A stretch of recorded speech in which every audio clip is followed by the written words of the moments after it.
Hey fam, did you eat yet?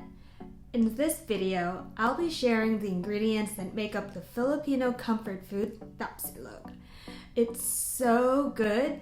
Filipinos eat this all-time classic for breakfast, lunch, and dinner. Stick around and I'll show you how you can swap out some of those traditional, not so good for you ingredients for healthier ones. Don't forget to subscribe to my channel and hit that bell icon so you'll always know when I put out new videos.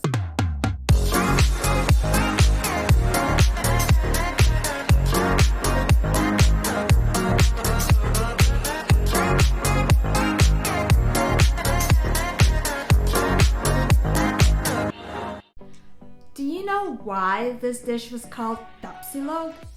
Now this is the kind of math I can do.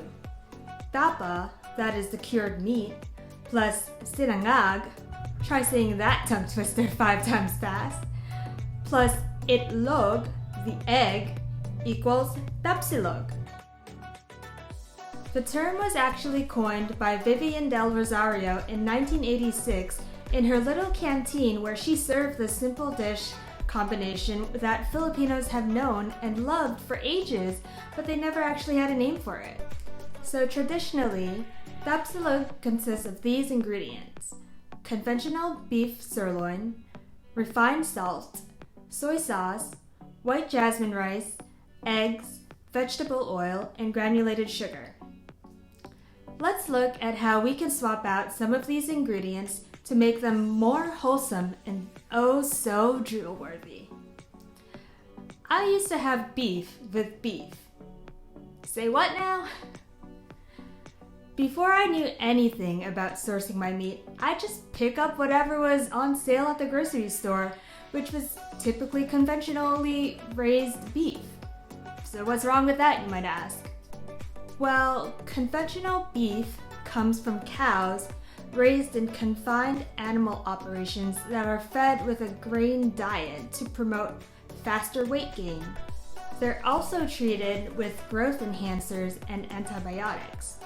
The way cows are fed, treated, and raised can also have a major effect on the nutrient composition of the beef and therefore affect our health when we consume it. I was actually really surprised when I saw cows in the Philippines for the first time. I didn't even recognize what kind of animal it was. They were nowhere as fat as the ones here in America. Quick story. When I had leaky gut a few years ago, I actually had a very difficult time digesting beef and had to completely remove it from my diet for quite some time until I restored my gut health. The tough, fatty cuts of meat, like beef, are more difficult to digest and were worsening my leaky gut symptoms. Because the conventional beef I was eating contained antibiotics, I was ingesting it without knowing it. The antibiotics from the beef were killing off the good bacteria in my gut, allowing the bad bacteria to survive and thrive, which was contributing to my leaky gut symptoms, along with other things that I won't even dive into here. You're probably like, Melissa, what in the world is leaky gut? That sounds so gross. Leaky gut syndrome has typically been linked to those with autoimmune diseases or hormonal imbalances. I'll leave a link down in the description box below of the symptoms of leaky gut, exactly what it is, what causes it, and how you can heal. Let me know in the comments below if you'd be interested in hearing my leaky gut journey and how I was able to restore my gut health. Once I restored my gut health, I slowly started to reintroduce beef back into my diet because I missed it oh so much. I learned about sourcing 100% grass-fed beef, which is derived from cattle that are fed only grass and forage after being weaned. They are treated with no hormones or antibiotics. And what are the health benefits? These cattle contain higher amounts of omega-3 fatty acids, while conventionally raised beef contains the high inflammatory omega-6 fatty acids. Yes, grass-fed beef is more expensive, but isn't your health and well-being well worth the cost? How will you be able to enjoy this money you are saving from purchasing cheaper, unwholesome, even processed foods if your body is not well enough and capable to do so because it's lacking the nutrients it needs from clean, nutritious, healthy ingredients. You know what I mean? Just some food for thought. Hang out till the end of the video and I'll show you some creative ways you can save on better for you groceries at Thrive Market. Trust me, I don't like breaking the bank on food either. Don't get too salty with me if you disagree on my outlook on food and finances. But the next ingredient in our Tapsilog dish is salt. Refined salt, like iodized salt, is the most common salt which most of us probably grew up with. It's heavily ground because most of the minerals are removed. It's bleached and cooked at really high heat and composed mostly of sodium chloride with the addition of anti-caking agents to prevent clumping. Because of this super processed composition, refined salt can actually spike up your blood pressure. Sea salt, on the other hand, is made by evaporating seawater. It contains trace amounts of minerals such as potassium, iron, and zinc. These minerals are beneficial for your body and won't spike up your blood pressure the way refined salt does. If there's one pantry item staple I'd suggest to swap out right now in order to move towards a healthier lifestyle, it would definitely be the salt. To get that umami flavor in our tapa, we marinate it in soy sauce. Soy sauce is made from fermenting soybeans and wheat, then adding water and salt. The traditional process takes about 8 months to ferment. With today's modern day processes, we sped up that timeline with the chemical production. The drawback in speeding up the process is some undesirable compounds are produced, like carcinogens, a cancer-causing agent. Not only that, soy sauce contains 902 milligrams of sodium per teaspoon, and the American Heart Association recommends only 1,500 milligrams per day. I'll let you do the math on that one. Coconut aminos is my go-to substitute for soy sauce because it's made from the sap of coconut plants, not the coconuts. The sodium level is much lower at 90 milligrams per teaspoon. Lower sodium intake will lead us on the road to lower blood pressure and a lower risk of heart attack and stroke. White jasmine rice is such a staple in most Asian cuisines, especially in the Philippines.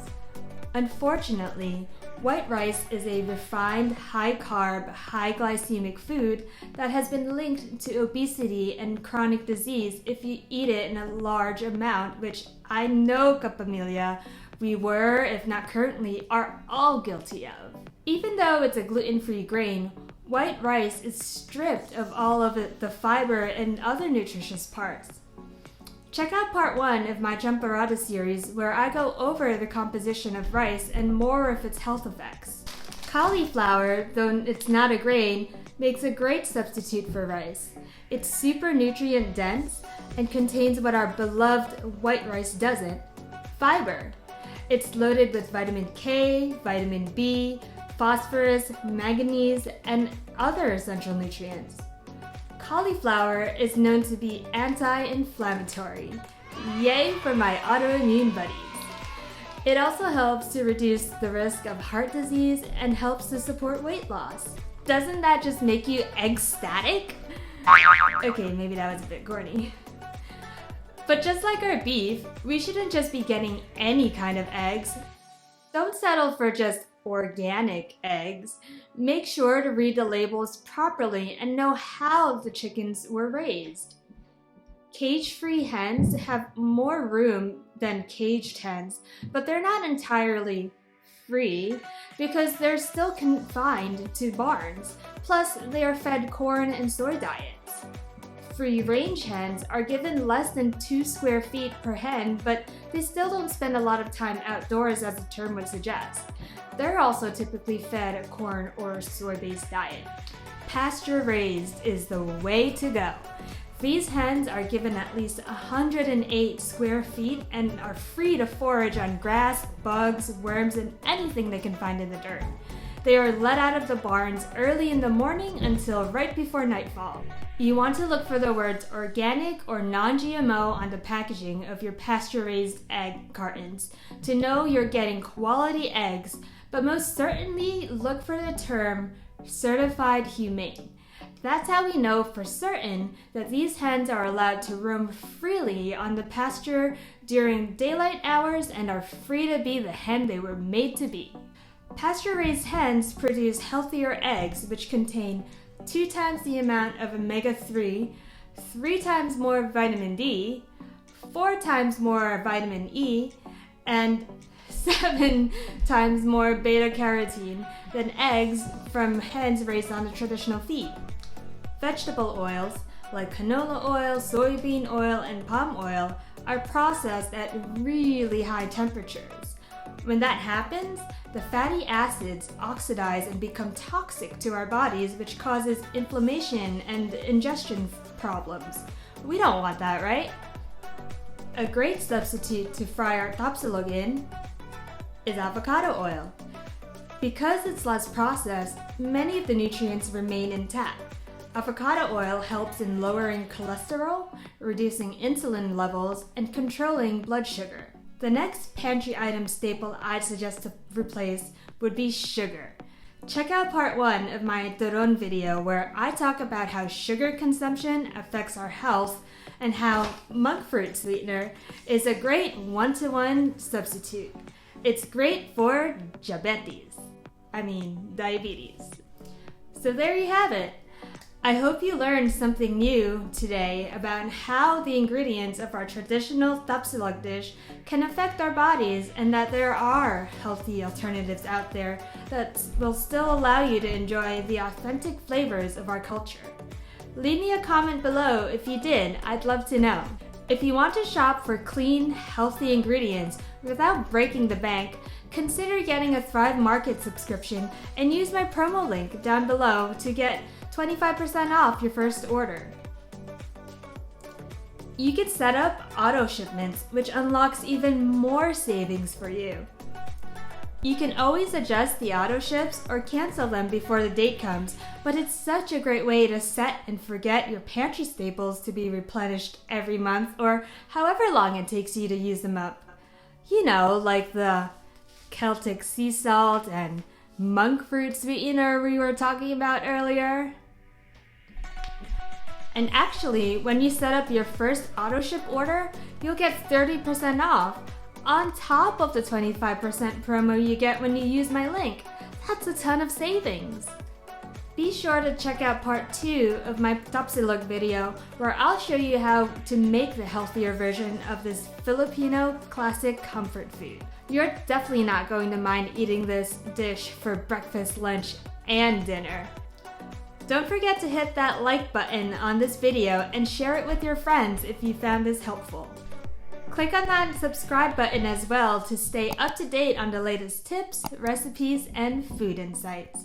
Until next time, ingat!